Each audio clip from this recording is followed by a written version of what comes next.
जितने भी कथावाचक हैं, तो मैं कसम तुम्हारे माँ बाप की है, तुम तो मुझे नरक में भेजो। मैं अपनी बात कर रहा हूँ, तुम मुझे नरक में भेजो। अगर 24 घंटे में तुम्हारे देवताओं को नंगा करके मैं नरक के लोगों को स्वर्ग में नहीं घुसा तो मेरा नाम बनते आनंद नहीं, उन्हें सड़क पर लाके खड़ा कर दूंगा।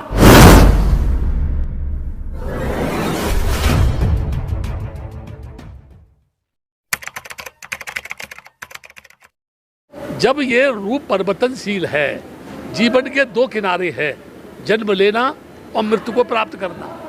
आदमी पैदा होगा, उसके बाद मर जाएगा। जो भी आदमी किसी भी धर्म को मानने वाला है, जब उसे तकलीफ होगी, जब उसे परेशानी होगी, जब वो भूखों मरेगा, जब उसे न्याय नहीं मिलेगा, जब उस पर अन्याचार होगा, जब उसकी ठुकाई होगी, जब उसे घुसने नहीं देंगे, जब उसे परेशान करेंगे, तो मुझे आप बताओ, जिस कमरे में कोई पिट रहा है, जिस कमरे में कोई घुट रहा है, जिसको रोटी नहीं मिल रही है, वो अपनी जान बचाने के लिए उस कमरे से भागेगा कि नहीं भागेगा?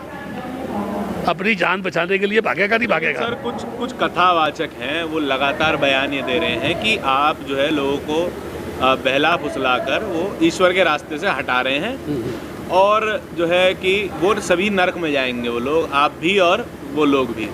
मैं देखो, मुझे तो यानी दया आती है अच्छा कथावाचकों के ऊपर, क्योंकि वो हमसे कह रहे हैं कि ईश्वर से भटका रहे हैं।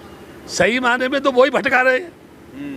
जो भी नारियां वहाँ जाती हैं और तान लेकर के नाचने लगती हैं, यानी जो योगी है, कथावाचक है, वो अपने उंगलियों के ऊपर उनको नचा रहे हैं। किनको? उन महिलाओं को नचा रहे हैं। और वो क्या कह रहे हैं? ईश्वर की भावना में नाच रही हैं वो। तो मैं लोगों से ये जानना चाहता हूँ, कोई दुनिया का योगी अगर गोपिकाओं के वस्त्रों को लेकर के पेड़ पर चढ़ जाए और कहे कि इस पानी के अंदर देवता का वास है जिसमें तुम नग्न नहा रही हो, इसलिए प्रायश्चित स्वरूप हाथ जोड़ करके ऊपर हाथ खड़े करो और मेरे सामने प्रायश्चित करो, तो मैं आपसे ये जानना चाहता हूँ, आखिर उसके मन में क्या है? वो हाथ जोड़ के ऊपर खड़ा करके उनको बोलना चाहता है पानी में खड़ी हो जाओ, वो तो ऑलरेडी पानी में नंगी है, और हाथ जोड़ करके जब ऊपर हाथ कर लेगी तो क्या देखना चाहता है? क्या उसके मन में है? मैं ये कहूँगा, जितने भी कथावाचक है उनमें से मुझे एक भी बता दे, यानी देवकी नंदन ही मुझे बता दे, क्या कभी उसकी कृष्ण कन्हैया से मुलाकात हुई? क्या कभी कृष्ण कन्हैया उनके पास आए? क्या वो राधा से कह गए थे कि मैं अभी आ रहा हूँ? बरसाने जाते समय बोले कि मैं अभी आता हूँ। वो राधा आज भी बैठी वृंदावन में, उसकी तलाश में बैठी हुई है, और वो कन्हैया आज तक नहीं आया। मैं ये जानना चाहता हूँ क्या है। एक एग्जाम्पल देना चाहता हूँ।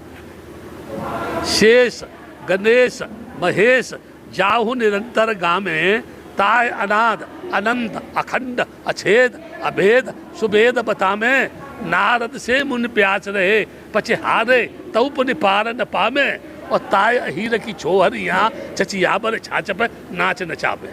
यानी वो योगी राज कृष्ण, मैं देखिए उनकी प्रशंसा कर रहा हूँ, वो योगी राज कृष्ण जो अनंत हैं, अखंड हैं, जिसे छेद नहीं सकता, जिसे वेद नहीं पा सकते, जिसे पुराण नहीं पा सकती, जिसे नारद मुनि जैसे तपस्या करते थक गए, उनको भी दर्शन नहीं हुए, वो कृष्ण योगी राज अहीरों की लड़कियों की एक बार खोच पर छाछ पे नाच रहे हैं।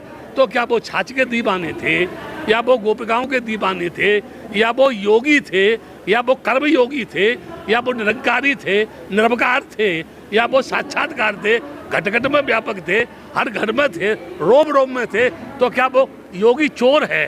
क्या वो योगी हत्यारा है? क्या वो योगी भ्रष्ट है? क्या वो योगी बदमाश है? क्योंकि वो तो रोम रोम के अंदर है, बगैर उसके पत्ता नहीं हिलता है, बगैर उसके जन्म नहीं लेता आदमी, बगैर उसके कुछ होता नहीं है। वो कर्म करो तुम, दंड वो देने वाला है, रिक्शा मैं चलाऊंगा, पैसा वो देगा। अगर आज की इस थोड़ी पर आदमी चलेगा तो उसके बच्चे भूखे मर जाएंगे, है ना?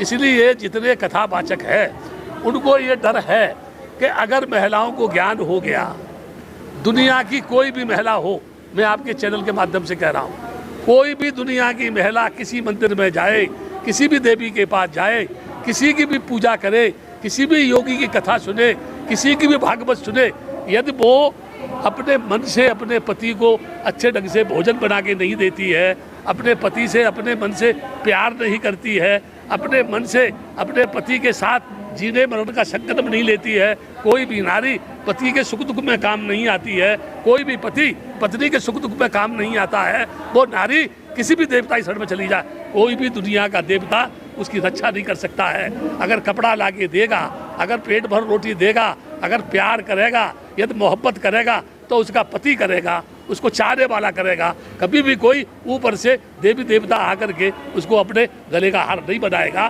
ना ही कोई उसको साड़ी खरीद के देगा। लेकिन इस तरीके की बातों से तो आप उन सभी कथावाचकों का रोजगार छीन लेंगे ना। अगर मैं क्या छीन रहा हूँ? आपकी बात समझ में आ गई तो रोजगार छीन जाएगा। मैं तो ये कह रहा हूँ वो और रोजगार करें। एक कहावत है, जी बुरे की प्रीत बुरी, जुए की जीत बुरी, कामनी के संग काम जागे ही काजल, काजल की कोठरी में लाग तू जतन कर, काजल का दाग भाई लागे ही लागे। उसे बचेगा कहाँ? किसी फिल्म का गाना है, आस निराश के दो रंगों में दुनिया तूने बसाई। आस और निराश, जहाँ आशा है वहाँ निराशा है, जहाँ मैं है वहाँ तू है, जहाँ राग है वहाँ द्वेष है, जहाँ दुख है वहाँ सुख है, जहाँ रात है वहाँ दिन है, जहाँ आज है वहाँ कल है। इसलिए मैं एक बात ये कहूँगा आपसे, कोई भी व्यक्ति दुनिया का किसी को भी गुमराह नहीं कर सकता है। सिर्फ ये बात कह के मैं एक बात ख़त्म करूँगा, जिसने नारी का शोषण किया वो महान है, या जिसने किसी नंगी महिला को उसकी अस्मत को ढकने के लिए उसके ऊपर वस्त्र डाला वो महान है। यहाँ जितना आदमी भ्रष्ट, बेईमान, गुंडा, बदमाश है उसकी पूजा होती है, जितना ईमानदार है, जितना गरीब है, जितना सच्चा है, जितना भोला है उसकी बेइज्जती होती है। यहाँ पर गुंडों की पूजा और ईमानदारी की ठुकाई होती है। ये हमारे देश का उसूल है। जितने देवता हैं सबके पास हथियार है कि नहीं है? मुझे बगैर कोई हथियार का। अब यह एक प्रश्न है, राम को युद्ध करना पड़ा सीता पाने के लिए। कुरुक्षेत्र में युद्ध हुआ कौरव पांडवों में केवल जमीन के लिए। बुद्ध तो बगैर किसी हथियार के, बगैर किसी फौज के, बगैर किसी राजा की मदद के एक अंगुलीमाल जैसे हत्यारे को दो शब्द से अपना शिष्य बना के ले आया।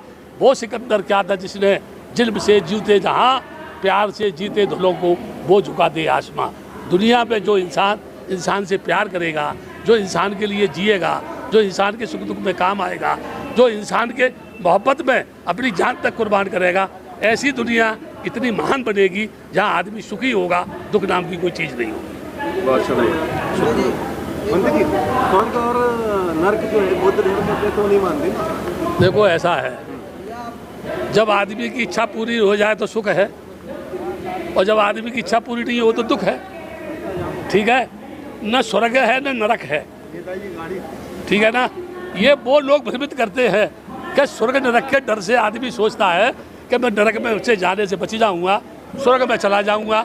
मैं तो ये कहता हूँ, जितने भी कथावाचक हैं, तुम्हें कसम तुम्हारे माँ बाप की है, तुम तो मुझे नरक में भेजो।